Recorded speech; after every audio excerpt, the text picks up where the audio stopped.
ഒരു പിതാവിനും മാതാവിനും സഹിക്കാൻ കഴിയാത്ത കാര്യം തന്നെയാണ്.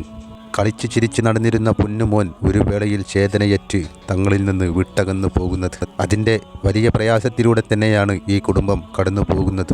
ഷഹബാസ് ഇവർക്ക് അത്രയേറെ പ്രിയപ്പെട്ടവനായിരുന്നു. 4 മക്കളിൽ മൂത്തവനായ ഷഹബാസിന് കാരണം എന്തെന്ന് പോലും അറിയാതെ സംഭവിച്ച ഈ ദാരുണ അന്ത്യത്തെ തുടർന്ന് ഷഹബാസിൻ്റെ ഉമ്മക്ക് ഉറക്കുപോലുമില്ല.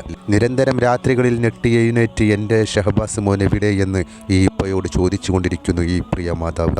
ഇത് കണ്ട് സഹിക്കാനാവാതെ കണ്ണീർ വാർത്തുകൊണ്ടിരിക്കുന്ന ഇക്ബാൽ എന്ന പൊന്നുപ്പയും ഇവരുടെ ആവശ്യങ്ങൾ പോലും പരിഗണിക്കാതെ പ്രതികളെ കൊണ്ട് പരീക്ഷ എഴുതിച്ചതും ഇവർക്ക് സങ്കടം ഇരട്ടിയാക്കി നൽകി. തങ്ങളെ പൊന്നു മകനെ ഭൂമിയിൽ നിന്ന് ഇല്ലാതാക്കിയത് പോരാഞ്ഞിട്ട് ഈ പിതാവ് പുറത്തേക്കിറങ്ങുമ്പോൾ അദ്ദേഹത്തെ പരിഹസിച്ചുകൊണ്ടിരിക്കുന്നു ഈ പ്രതികളുടെ പിതാക്കന്മാർ. എന്തൊരു ദയനീയ അവസ്ഥയാണിത്. അതല്ല, ഈ പ്രതികളുടെ പിതാക്കന്മാർക്ക് ഇത്രയേറെ ചങ്കൂറ്റം ലഭിക്കുവാനുള്ള കാരണമെന്താണ്? അതിനൊരു കാരണമേ ഉള്ളൂ. ഞങ്ങളെ നിയമത്തിനും ജനങ്ങൾക്കും ആർക്കും തന്നെ ഒന്നും ചെയ്യാൻ കഴിയില്ല എന്നുള്ള വിശ്വാസമാണ് ഇവരെ ഇത്തരത്തിലേക്ക് മാറ്റിയിരിക്കുന്നത്. ഗുണ്ടാ ലിസ്റ്റിൽപ്പെട്ടവർ കൊലപാതകികളായ പ്രതികളുടെ കൂടെ നിന്ന് ഫോട്ടോ വരേക്കും പ്രചരിച്ചിട്ടുണ്ട്. നെഞ്ചക്ക് പിടിച്ചെടുത്തത് തൻ്റെ അച്ഛൻ ഉപയോഗിക്കുന്നതാണെന്നറിഞ്ഞിട്ടും ഈ പിതാക്കന്മാരുടെ മേലെ യാതൊരുവിധ നടപടിയും നിയമപാലകർ എടുത്തില്ല. അത് നിരന്തരം പറഞ്ഞുകൊണ്ടിരുന്ന ഷഹബാസിൻ്റെ ഉപ്പയെ പുച്ഛിച്ചു തള്ളുകയാണ് ഇവർ ചെയ്തത്. വലിയ പ്രയാസം തന്നെ ഈ കുടുംബത്തിന് നേരിട്ടത്. ഇതിൽ നിന്ന് അല്പം ശമനം ലഭിക്കണമെങ്കിൽ ആ ഘാതകരായ കുട്ടികൾക്കും ഇതിൻ്റെ പിന്നിൽ പ്രവർത്തിച്ച മുതിർന്നവരെയും നിയമത്തിൻ്റെ മുമ്പിൽ കൊണ്ടുവന്ന് അവർക്ക് തക്ക ശിക്ഷ നൽകുകയല്ലാതെ ഈ കുടുംബത്തിൻ്റെ വേദനയ്ക്ക് യാതൊരു ശമനവും ഉണ്ടാകില്ല. അങ്ങനെയായിരുന്നു ഷഹബാസിൻ്റെ ഉപ്പയും പറഞ്ഞത്. തങ്ങളുടെ മകന് നീതി ലഭിക്കുവാൻ വേണ്ടി മുഖ്യമന്ത്രിയെ കാണുമെന്നും പരാതി പറയുമെന്നും. എന്നാൽ ഇപ്പോൾ ഷഹബാസിൻ്റെ ഉപ്പ മുഖ്യമന്ത്രിയെ കണ്ടിരിക്കുകയാണ്. തങ്ങൾക്ക് സംഭവിച്ച ആ തീരാ നഷ്ടത്തെക്കുറിച്ച് ബഹുമാനപ്പെട്ട മുഖ്യമന്ത്രിയെ ഉണർത്തി ഞങ്ങൾക്ക് നീതി വേണമെന്നും ഇതിൻ്റെ പിന്നിൽ പ്രതികളായ 2 കുട്ടികളുടെ ഉപ്പമാർ പ്രവർത്തിച്ചിട്ടുണ്ടെന്നും അദ്ദേഹം മുഖ്യമന്ത്രിയോട് വെളിപ്പെടുത്തി. ഇതേ തുടർന്ന് തങ്ങൾക്ക് നീതി ഉറപ്പാക്കണമെന്നും ഞങ്ങളുടെ കുടുംബത്തിൻ്റെ വിഷമം അകറ്റണമെന്നും മുഖ്യമന്ത്രിയോട് താഴ്മയോട് കൂടി തന്നെ കുടുംബം പറഞ്ഞു.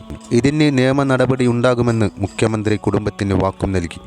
ഈ കുട്ടികളെ പ്രേരിപ്പിച്ച് പറഞ്ഞയച്ചിരിക്കുകയാണ് ഇവരുടെ പിതാക്കന്മാർ. അവരാണെങ്കിലോ ഗുണ്ടാ ലിസ്റ്റിൽപ്പെട്ടവർ.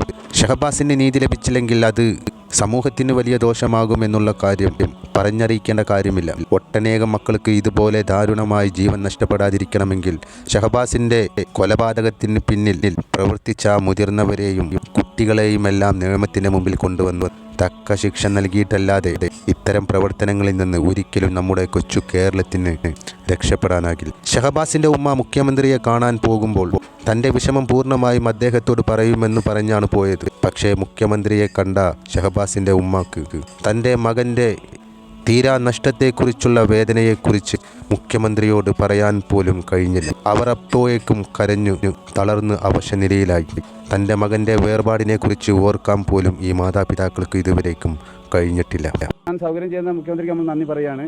അതുകൊണ്ട് നമ്മൾ പറഞ്ഞ കാര്യം നിവേദനം നമ്മൾ കൊടുത്തു കഴിഞ്ഞു. ഇനി മുഖ്യമന്ത്രി ഉറപ്പ് തന്നിട്ടുണ്ട്.